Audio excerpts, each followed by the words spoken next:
ఈ రోజున విశ్వావసనామ సంవత్సరాన్ని పూర్తి చేసుకుని పరాభవనామ సంవత్సరంలో అడుగు పెడుతున్నటువంటి శుభ సందర్భంలో జగన్ గారికి, భారతీదేవి గారికి, తర్వాత వైఎస్ఆర్ పార్టీ ప్రజాప్రతినిధులకు, వైఎస్ఆర్ పార్టీ అభిమానులకు అందరికీ నూతన సంవత్సర శుభాకాంక్షలు తెలియజేసుకుంటూ ఈ సంవత్సరం వచ్చేటువంటి కృత సుకృతాలు అంటే కాలపురుషుడు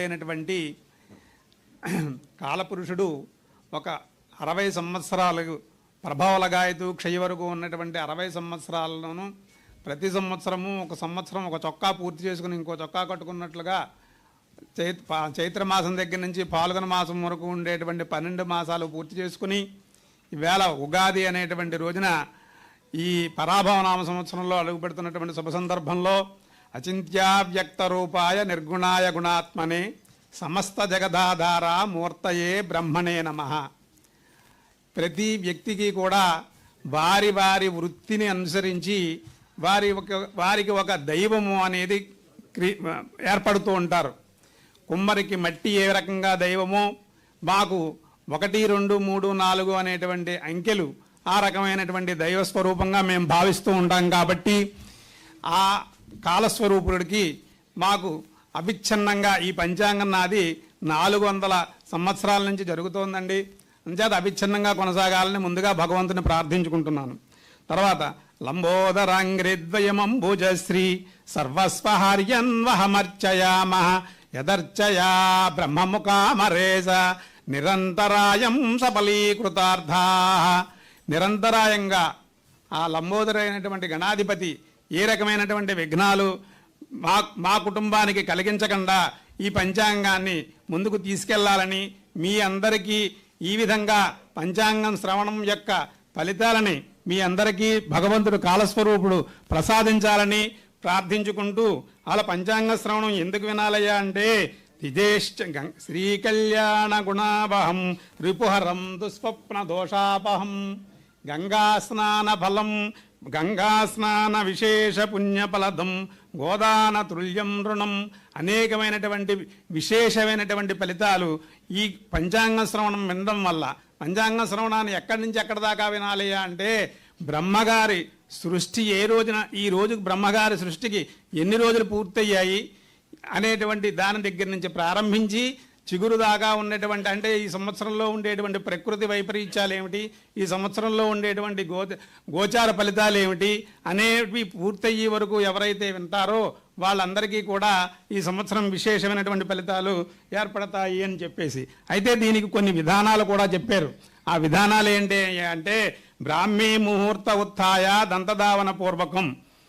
బ్రహ్మ ముహూర్తంలో విశేషంగా లేవాలని, అంటే 4:30-5 మధ్యలో లేచి వారి వర్ణానుసారం వారు శుభ్రంగా తలంటు పోసుకుని వస్త్రైరాభరణైర్దేహం అలంకృత్య తతశుచి, వారు శుభ్రమైనటువంటి వస్త్రాలను ధరించి సరస్వతీదేవిని, భారతీదేవిని, వినాయకుణ్ణి, గురువుల్ని పూజించుకుని, ఎవరైతే ఈ ప్రథమయామంలో ఉగాది పచ్చడిని భక్షించి, అంటే సూర్యోదయం దగ్గర నుంచి 2:30 గంటల వరకు ఉన్నటువంటి సమయంలో ఎవరైతే ప్రథమయామంలో ఈ ఉగాది పచ్చడిని భక్షించి తర్వాత పంచాంగ శ్రవణం వింటారో వారందరికీ కూడా ఇహలోకంలో వారు గతంలో చేసినటువంటి పాపాలు పోవడమే కాకుండా వచ్చే జన్మలో వచ్చే సంవత్సరం అంతా కూడా చాలా మంచి ఫలితాలు ఏర్పరుస్తుంది అని శాస్త్రవచనాలు ఉన్నాయని. భక్షితం పూర్వయామేష్య తద్వర్షం సౌఖ్యదాయకం. ఆ వర్షం అంతా కూడా వచ్చే సంవత్సరం అంతా కూడా ఈ రకంగా భక్షించి, అంటే భుజించి, ఉగాది పచ్చడిని భుజించి ఈ సాంగోపాంగం వత్సరస్య బ్రహ్మగారు ఆయుర్దాయం దగ్గర నుంచి చిగురు వరకు ఉండేటువంటి ఈ సంవత్సర ఫలితాలు ఎవరైతే వింటారో వారికి అనేకమైనటువంటి శుభ ఫలితాలు కలుగుతాయి అని శాస్త్రం చెప్తోందండి. అయితే మనం ఈ సంవత్సరంలో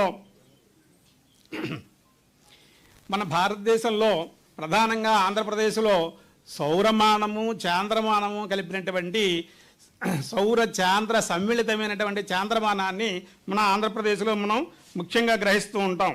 ఈ బ్రహ్మగారి యొక్క ఆయుర్దాయం చెప్పుకున్నప్పుడు అస్య బ్రహ్మణ సౌరమానేన సృష్ట్యాది గతాబ్దా 155 521,95,58,87,127 సంవత్సరాలు పూర్తయ్యి 127వ సంవత్సరంలో 128వ సంవత్సరంలో మనం అడుగు పెడుతున్నాం వేళ.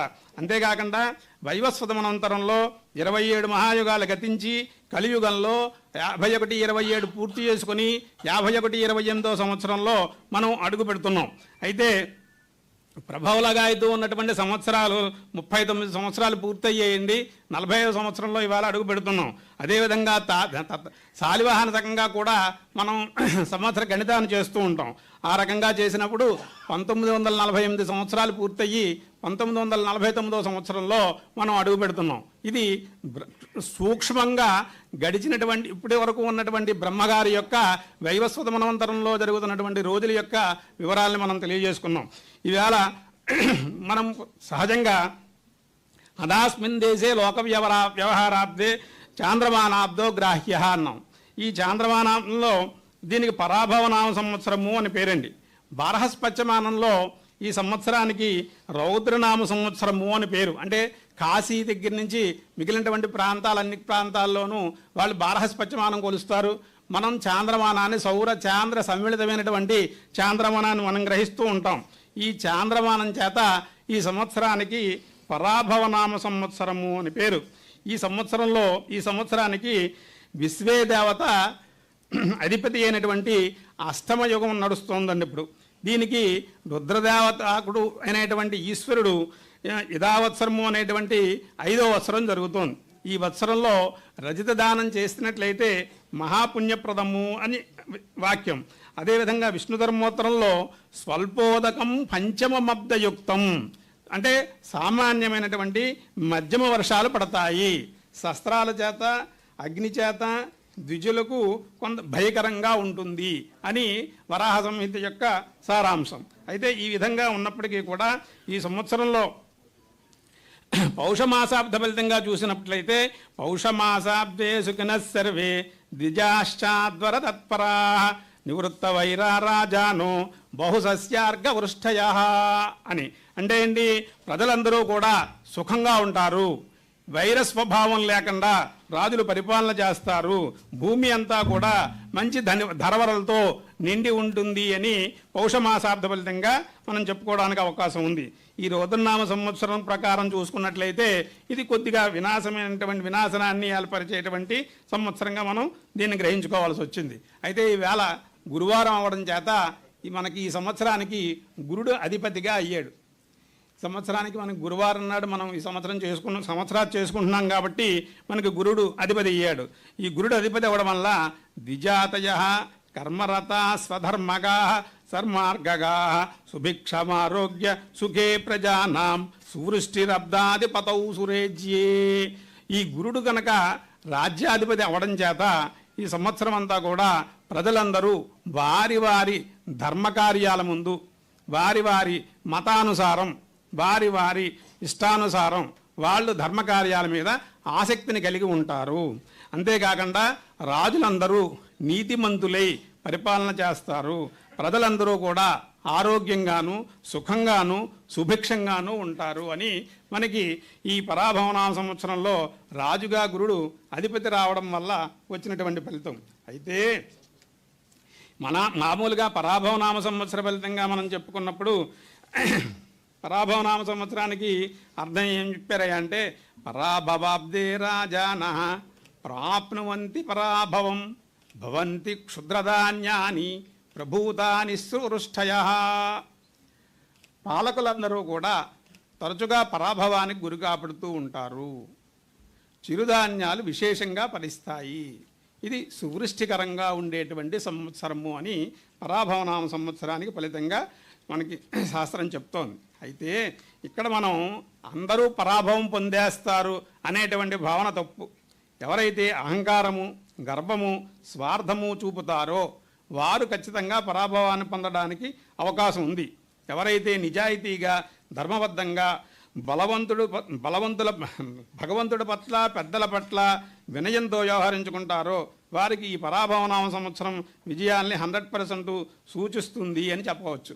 అయితే మనకి ఈ పరాభవనామ సంవత్సరం కాలసర్పయోగంలో ప్రారంభమైంది.